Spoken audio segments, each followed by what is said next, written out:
3, 2, 1. What is going on, everybody? This is the Undefeated by Choice podcast brought to you by SteelFist. Today I'm going to give you another Just My Opinion segment, number 3. I didn't, this week's been kind of a slower week as far as the news in MMA goes. Of course, the big news that came out is something I already talked about in one of these segments, which was TJ Dillashaw's PED use. And first of all, I want to pat myself on the back for guessing that it was EPO. I kind of was back and forth on that. I didn't really know for sure. I didn't know for sure if it was EPO. I said the word quite a few times in the podcast, in this segment, but because the sentence at that time was only a month, 12 months. Jeez, it was only 12 months. I didn't really think that it was going to be something that was an illegal substance. I thought it was a cutter. I remember saying that. And I was like, the reason they're keeping it a secret is because of Sam Calavita. They don't want to tarnish his name as a coach. And so then it came out that it actually was EPO, which is absolutely an illegal substance. It's not only illegal in combat sports, but it's illegal in the law. It's against the law to use it. So, and now he's sentenced with 2 years. TJ Dillashaw is sentenced 2 years suspension for taking this illegal substance. And I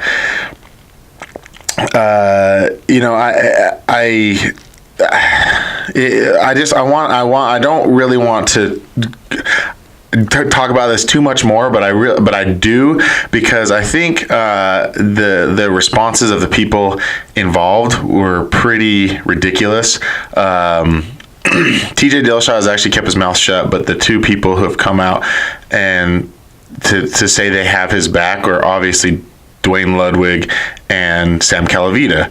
And my response to that was, well, no shit, you guys need to have his back, because you guys were a part of this. You guys knew this. You obviously knew this, and you were condoning it. And so, yeah, you better have his back, because at one point, I'm going to read some of Sam's response, and you can find it. It's a pretty lengthy response that he has towards this situation, but he tries to say the pressures are coming from like his bosses, meaning the UFC, and I think that is the absolute most ridiculous and cowardice way out, to try to blame it on them. They kind of want to play the victims, that there was just so much stress on him that he just had to win. And I think it was being backed by the thought that if TJ won, he was going to shut down that weight division. And so, they want to act like he was under so much pressure, but it's as simple as this. If that weight division was not making money and they wanted to shut it down, they were going to shut it down. They would shut it down regardless of if he won or not. It wasn't that the future of that division did not rest on his shoulders. That whole narrative was created by him, and for the fight. So I'm not buying that there was all this pressure from his bosses to do this. The pressure came from the two people who thankfully are, for good for them for saying, oh, we still have TJ's back. The weight of his needing to win came on from Dwayne Ludwig and Sam Calavita. Two guys that have completely 100% attached themselves onto his coattails. Dwayne Ludwig, can you name another superstar that's in his stable of fighters? Can you name anybody else who backs him, who talks about how much he helps them out? He's got the Bang Muay Thai system, which a lot of fighters use, which is a good system, but he himself, and he does seminars and stuff, but he himself is not investing his time into any other fighter other than TJ. So of course, every time TJ won, it was on his. It was he was part of that, and then so of course so much pressure went in. Well, if you want Dwayne to be a good coach, and or if you want to, consider Dwayne a good coach, then TJ better keep winning. And then you go to Sam Calavita, who TJ has been just promoting. I mean, like I said in that last one, that entire camp leading up to the fight and even after the fight was basically a big long infomercial about how amazing Sam Calavita is. And no other fighter was using Sam Calavita other than that guy, I can't remember, the last name starts with a P, fights for Bellator, and he's lost his he lost his debut and his second fight just by trying to bang with people. Apparently he's a phenomenal wrestler, but you've never seen it in his Bellator fights because he just tries to stand and bang and then he gets knocked out. Not to say he's not a great fighter. I don't want to discredit him. You don't get to that level without being a great fighter. But the only person that really is coming out of out of Sam's camp for strength and conditioning is TJ Dillashaw. So, it just, I think it's ridiculous that they're just trying to say, they even had to come out and say, well, we still have TJ's back. Of course you do, because without him, you have nothing. Sam, you're going back to teaching chemistry, which you never left it. Good for you for not leaving your job to put all your money into this. And I hope that you weren't planning on that as your retirement plan, because, you're just going to stick with teaching, hopefully. And good for you, because he is an intelligent man. I mean, and I'm reading this that I'm going to read his response. It shows how intelligent he is, but it also comes off so pretentious. It's almost annoying to read, because it's almost like he's talking down to everybody. And I don't know if that's just really how he talks or whatever, but it comes off kind of annoying. But I just wanted to read it because I think a lot of what he says is good. I mean, I think it's good that he's going to back the guy that he, was helping. And at the same time, I just think it's absolutely ridiculous because he's trying to pass the buck. He tries to pass the buck, and he straight up says a lie. And I'm going to get to the point right when he lies, and then I'm going to stop reading. So I'm going to get into it right now. He says, it is with a heavy heart that I, Coach Cal, the owner, founder, the purveyor of the training lab, have recently seen the defeat of one of our family members in recent months. The defeat is not due to the skills of combat savvy of an opponent of flesh, but rather a defeat of the perilous hands of a far more sinister foe, the demon of self-doubt, which haunts each and every one of us at one time or another in our lives. As a man of few words, preferring passion and belief as a shield to be carried upon, I'm bemused to the careless and reckless dialogue for no other purpose than to make myself heard among the masses plagued with willful ignorance. However, there is an appropriate and even required time for the head of the family to speak out, and this is such a time. The training lab in no way condones or encourages our family of athletes worldwide to partake in the perilous downward spiraling helix of synthetic performance enhancements. And I'm going to stop there because I can't go on anymore. For him to say we don't condone it is a lie, is an outright lie.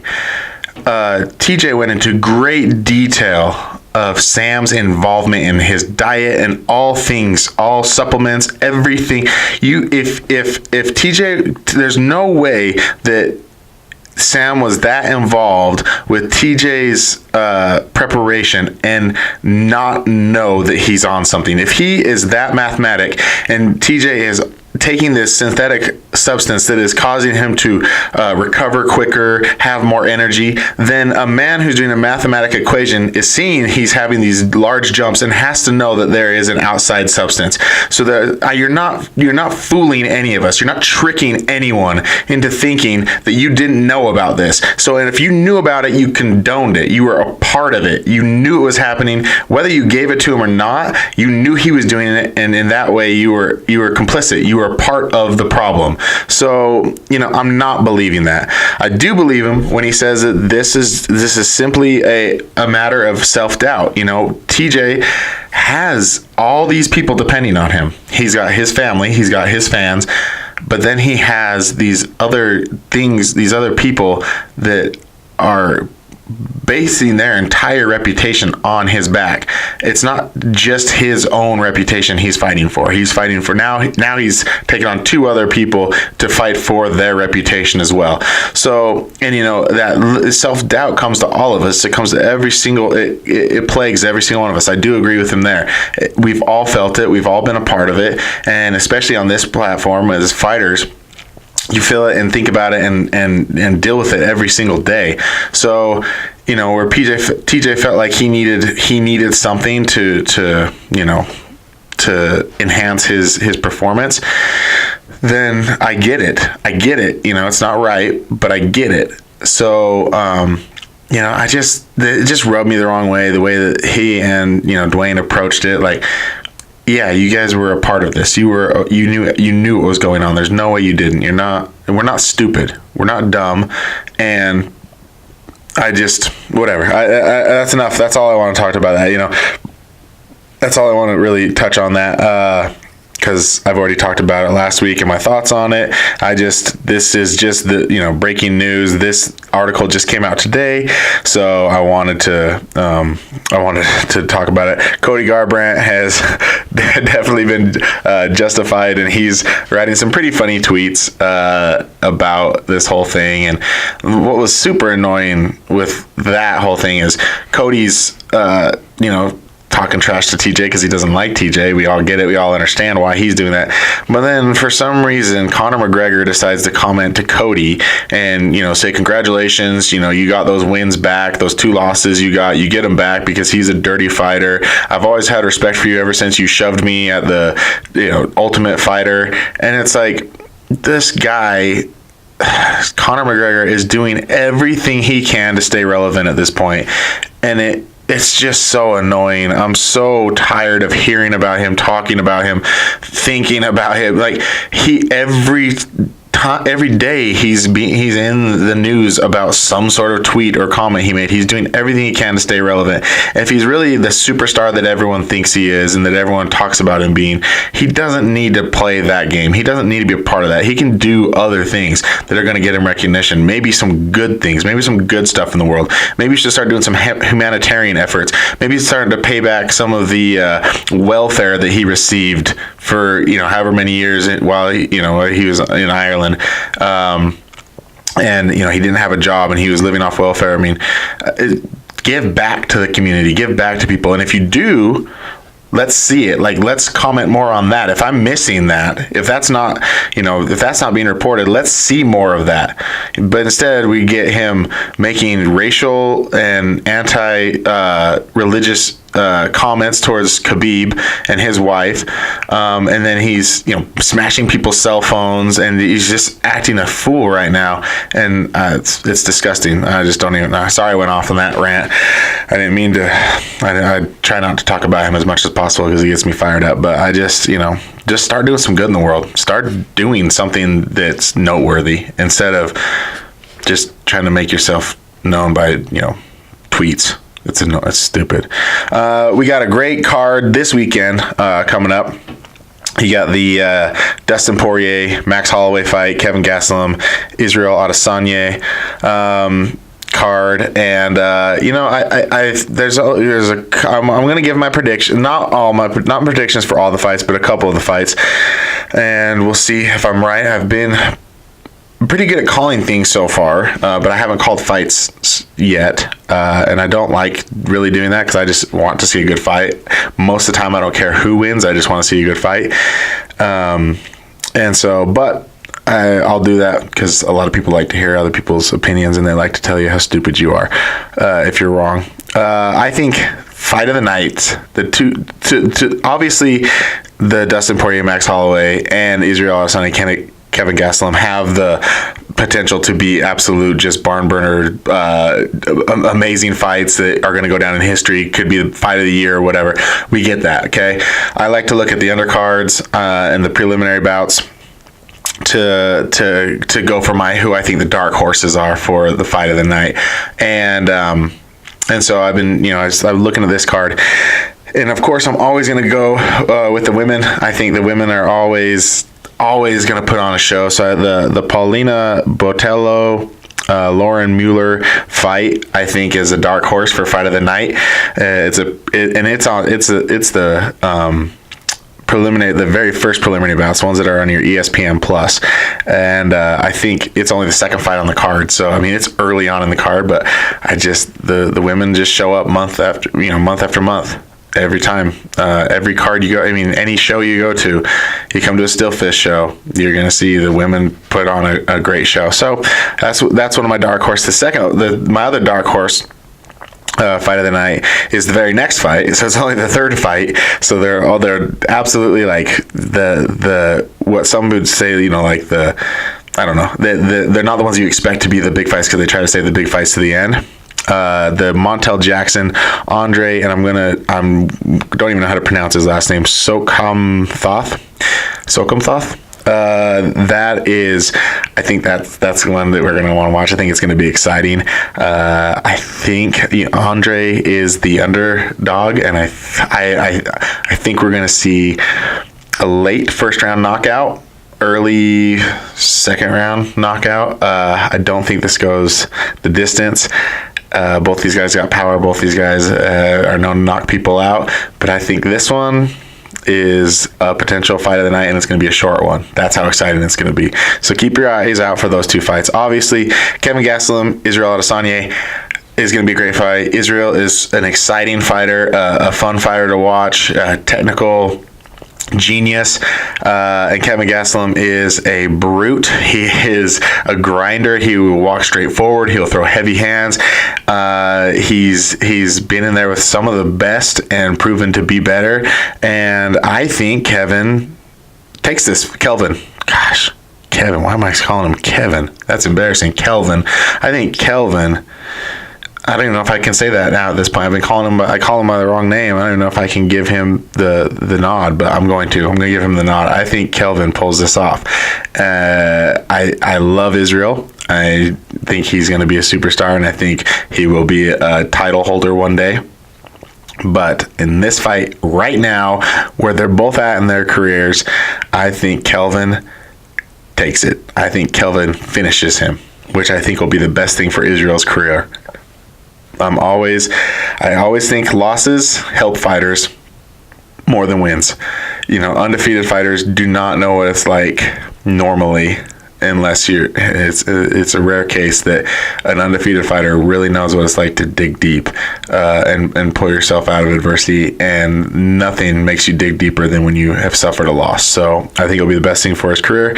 Of course, if he wins, I'm going to be excited because he's an exciting fighter to watch. He's fun to watch. He's young. He's going to be around for a long time. He's got a good actually, he said a bunch of times, I'm here for a short time, I'm here for a good time, not for a long time, or something like that.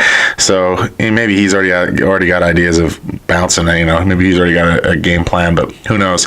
I think Kelvin takes it. Dustin Poirier versus Max Holloway. Man, I'm so excited for this fight. This is going to be. I mean, Max Holloway is just so exciting to watch. He lost their first fight together. This 5-7 years ago. And he came out looking real good, real comfortable, and of course he's just become a beast ever since that fight. And Poirier's had chances. He's stumbled. He's come back. He's looking so good, so crisp. He's got some good power. He's got great combinations, great hands, great boxing, great ground game. This is a toss-up. It really is a toss-up. I think Max is in some crazy Twilight Zone superhuman powers right now, that he's sold his soul to some higher being to be able to do what he does in there. To do what he did to Brian Ortega was just a thing of beauty to watch. So I am going to go with Max, but Dustin is scary. He's scary in that division, and he's looking so good and so crisp right now. I would not be surprised to see him finish. I would not be surprised, and I would not be disappointed. I love both these guys. These guys are both deserving of a championship. They're both deserving of a belt around their waist. They're both hard workers. They both get it. They both are respectful. They both are just two people who exude a championship behavior at all times, and so I would not be disappointed either way. This is going to be a great fight. This is a good card to watch. And actually,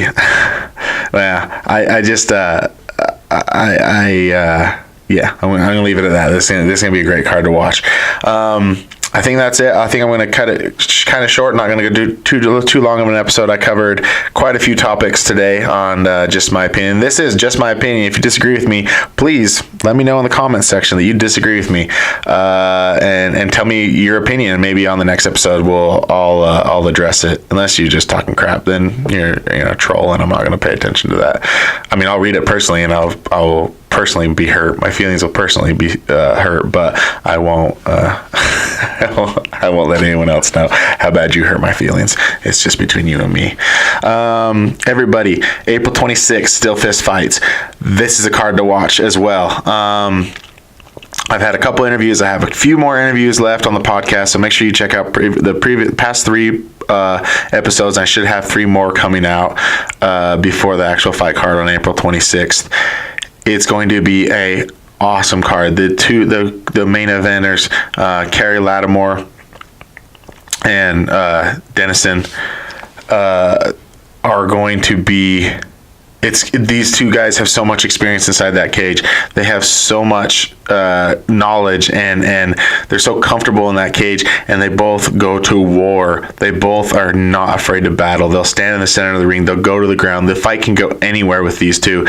This is a fight if you're a technical fan, but you also love 2 technical guys that are not afraid to go to war. This is the fight to come see. This is the fight to watch. We got the co-main event with Tanner Hines and Cole Schaefer. Classic striker versus wrestler. Cole Schaefer, college wrestling, Iowa State, I believe. I almost want to say Ohio, but I believe it's Iowa State. He under the Sanderson family banner. He is, he's a threat. He is an absolute threat on the ground. There's not many people in this weight division that are going to be able to hang with him on the ground. And Tanner has sledgehammers for fists. He puts people to sleep with one. It doesn't even look like he's got a full swing, and he can hit you with half a punch and knock you senseless. This is a fight to see who executes their game plan the best. You've got my teammate Eric Munoz versus Nick Martinez, and if you've ever watched an Eric Munoz fight, he is not afraid to go to war. And from what we hear, Nick Martinez is not afraid to go to war as well. He comes hard, he comes fast, he comes swinging, he comes ready to take your head off. And also, he's got a little bit of ground game from what we hear. So if he decides he wants to go to the ground with Eric, now we've got a different fight. So I'm super excited to see this card. There's 4 belts up for. There's 4 belts on the line. Champions. You got champions, 4 champions putting their belt on the line, and then. I named three of the top fights. 2 of those aren't even for belts. So now you've got 6 awesome fights right off the bat. That makes for a great card. So everybody, April 26th, get your tickets at SteelFistFight.com. Come out and watch the fight. If you can't make it out and you live outside of the Weber County area and Salt Lake County area, go to Blitz TV. Order the pay-per-view. If you want to follow us, you can follow us on Undefeated by Choice on iTunes and YouTube. And if you want to follow us on Instagram, it's SteelFist Fight. If you want to follow us on Facebook, it's SteelFist Fight Night. Everybody, be good to yourself. Be good to each other. I love you. Let's begin now.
Let's begin now.